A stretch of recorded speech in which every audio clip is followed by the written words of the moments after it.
안녕하세요, 태산입니다. 홍콩의 오랜 전통을 지닌 브랜드들이 잇따라 문을 닫으며 제2차 폐업 물결이 일고 있습니다. 30년 된 우질 양품은 모든 지점이 폐업했고 33년 역사의 해왕 죽점도 전면 폐업했습니다. 또한 44년 된 체인 찻집 둔네로, 33년 된 명도 주루, 41년 된 대반 빵집까지 잇따라 문을 닫았습니다. 불과 반년 사이에 300개가 넘는 전통 브랜드들이 집단적으로 폐업한 상황입니다.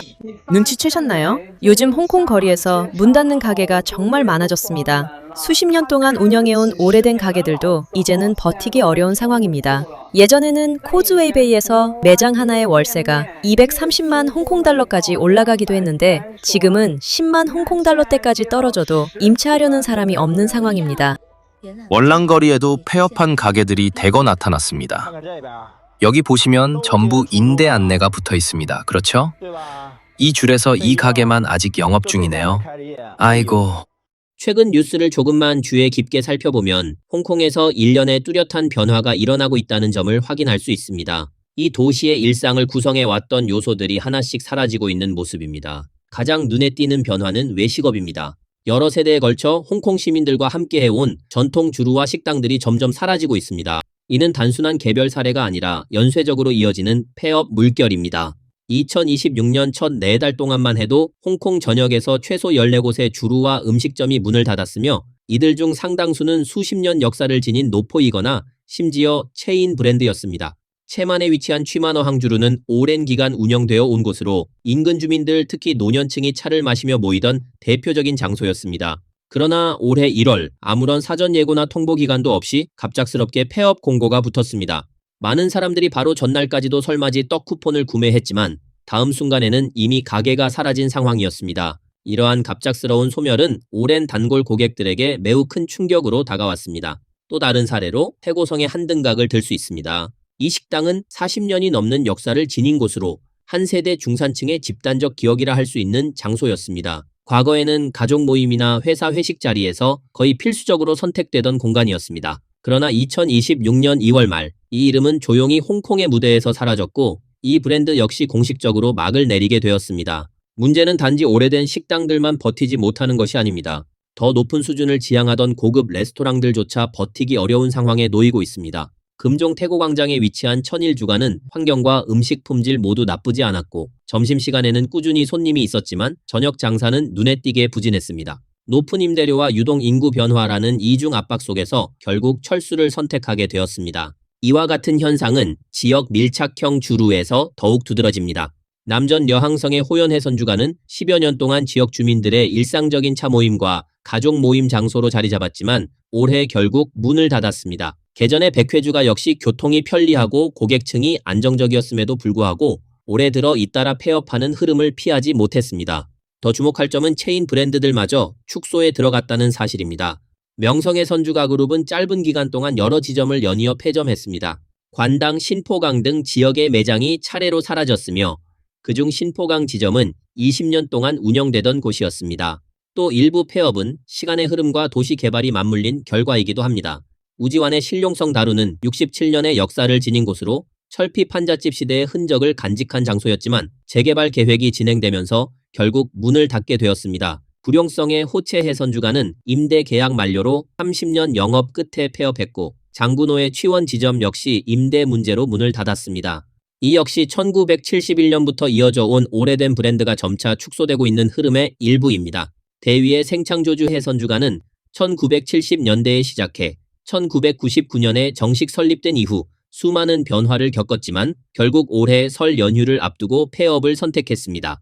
일부 네티즌들은 동방의 진주가 끝났다고 표현하기도 했으며 중공이 개입된 지역은 결국 쇠퇴할 수밖에 없다는 극단적인 평가도 나오고 있습니다. 과거에는 높은 임대료가 큰 문제가 아니었지만 충분한 시장 수요와 소비 기반이 있었기 때문입니다. 그러나 지금은 유동인구가 줄고 차량도 드물어지면서 임대료가 낮아진다 해도 과거의 번영을 되찾기 어렵다는 지적입니다. 이처럼 익숙했던 주루들이 하나둘 사라지는 가운데 사람들이 이를 채 받아들이기도 전에 또 다른 변화가 동시에 진행되고 있습니다.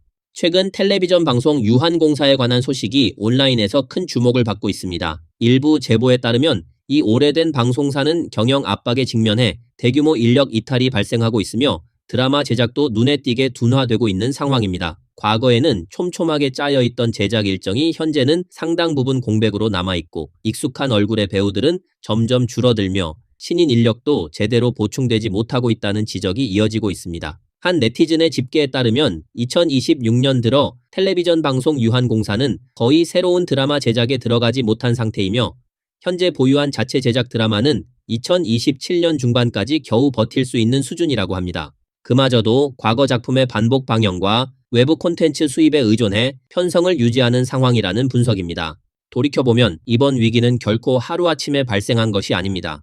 2019년 이후 텔레비전 방송 유한공사는 이른바 반송 중 운동기간 동안의 보도가 명확한 편향성을 보였다는 의혹을 받았고 심지어 시위 참여 시민들을 의도적으로 왜곡했다는 비판까지 제기되었습니다. 이로 인해 대규모 시청 거부 운동이 일어났고 광고주들이 이탈하면서 시청률과 광고 수익이 지속적으로 하락했습니다. 경영 상황 역시 급속도로 악화되었습니다.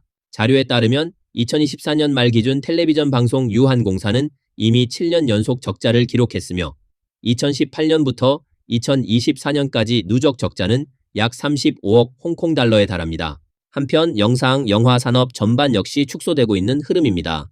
2024년 홍콩 영화 총 박스오피스 수입은 약 12억 6,800만 홍콩 달러로 전년 대비 10% 이상 감소하며 최근 13년 중 최저치를 기록했습니다. 연간 제작에 들어간 영화는 10편에도 미치지 못해 전성기 시절 연간 수백 편을 제작하던 규모와 극명한 대비를 이루고 있습니다. 일부 작품이 일시적으로 반등을 이끌기도 했지만 전체적인 하락 추세를 되돌리기에는 역부족이라는 평가입니다. 보다 현실적인 충격은 현장 인력들에게 직접적으로 나타나고 있습니다.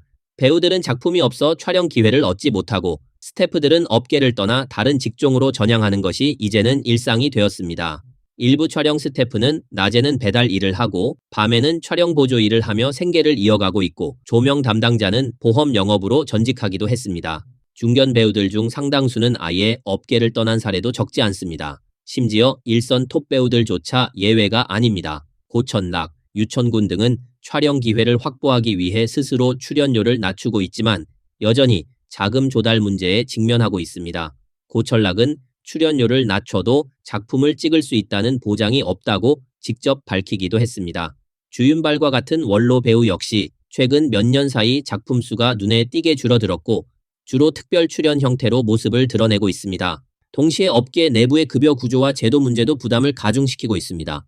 일부 연예인에 따르면 텔레비전 방송 유한공사 신규 계약은 기본급을 대폭 낮추는 대신 라이브 커머스 참여 등 상업 활동을 의무화하고 있으며 판매 실적이 저조할 경우 수입에도 직접적인 영향을 미치는 구조로 바뀌고 있습니다.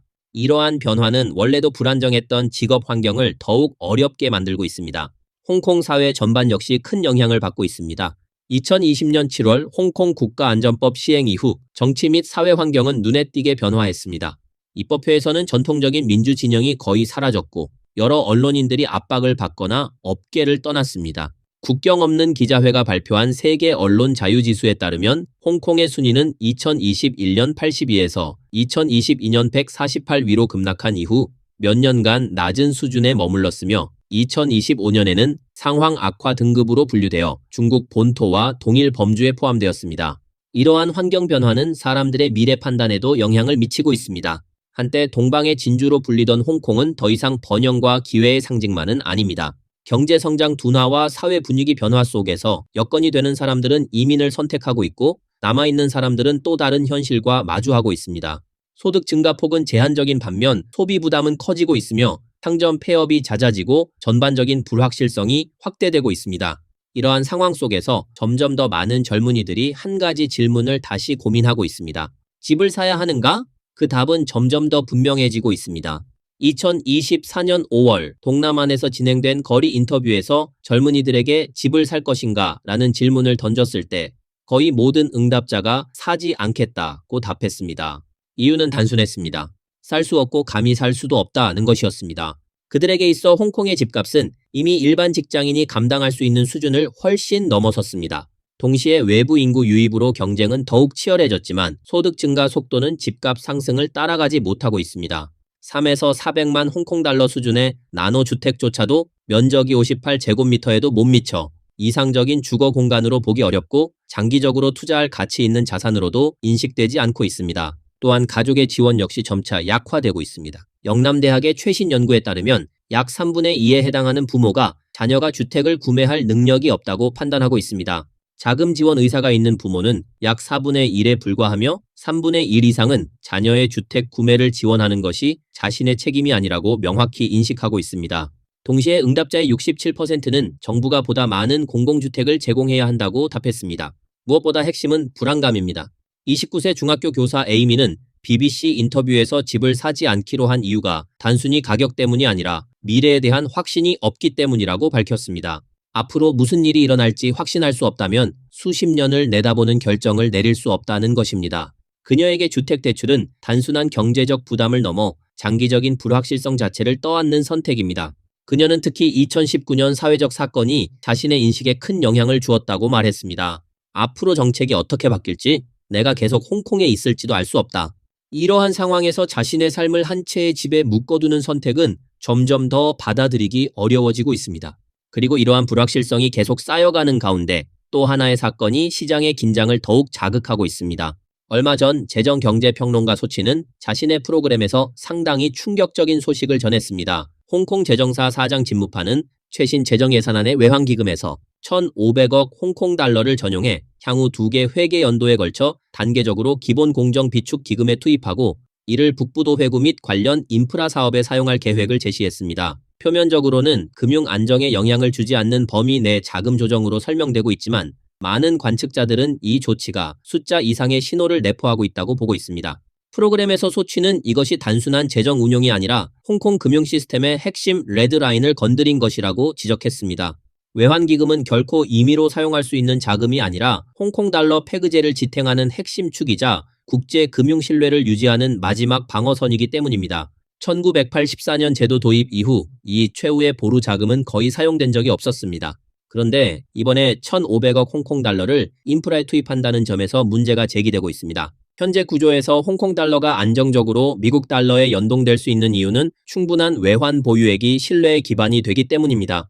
만약 이 최후의 안전장치까지 사용된다면 시장은 자연스럽게 홍콩이 여전히 통화 안정성을 최우선으로 두고 있는가라는 의문을 제기할 수밖에 없습니다. 소치는 이를 홍콩의 집안 자산을 소진하는 행위라고 직설적으로 표현했습니다. 또한 대형 인프라 프로젝트의 자금 흐름과 집행 과정이 본질적으로 불투명하며 현재 상황에서는 자원 재배치의 일환으로 해석될 가능성이 크다고 지적했습니다. 그녀는 외환기금이 금융 시스템 안정성을 유지하기 위해 일정 수준 이상의 자산을 반드시 보유해야 하는 구조이기 때문에 그동안 절대 쉽게 건드릴 수 없는 자금으로 여겨져 왔다고 설명했습니다. 따라서 이번 조치는 단순한 기술적 문제가 아니라 명백한 신호의 문제라고 강조했습니다. 이 신호가 의미하는 바는 무엇일까요? 그녀는 통화 안정 유지보다 인프라 확장의 우선순위가 높아지고 있다는 메시지로 해석했습니다. 이러한 인식이 시장에 형성될 경우 홍콩 달러의 장기 안정성에 대한 신뢰가 흔들릴 수 있다고 경고했습니다. 그녀의 판단은 매우 단호했습니다. 이것은 단순한 자금 이동이 아니라 연계 환율제에 대한 신뢰를 흔들 수 있는 위험한 조치라는 것입니다. 홍 소치는 더 나아가 현재 홍콩이 실질적인 자율 통치권을 상실한 상태이며 홍콩 달러의 안정성도 사실상 카운트다운에 들어갔다고 주장했습니다.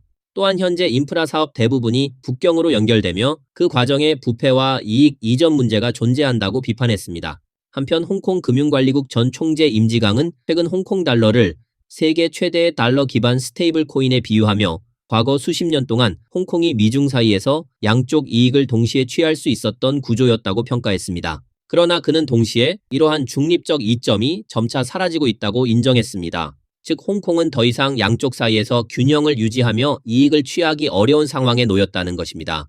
더 현실적인 문제는 중공 당국이 자본시장을 국가 안보와 전략 도구로 관리하고 있으며 언제든 비시장적 명령이 내려질 수 있다는 점입니다.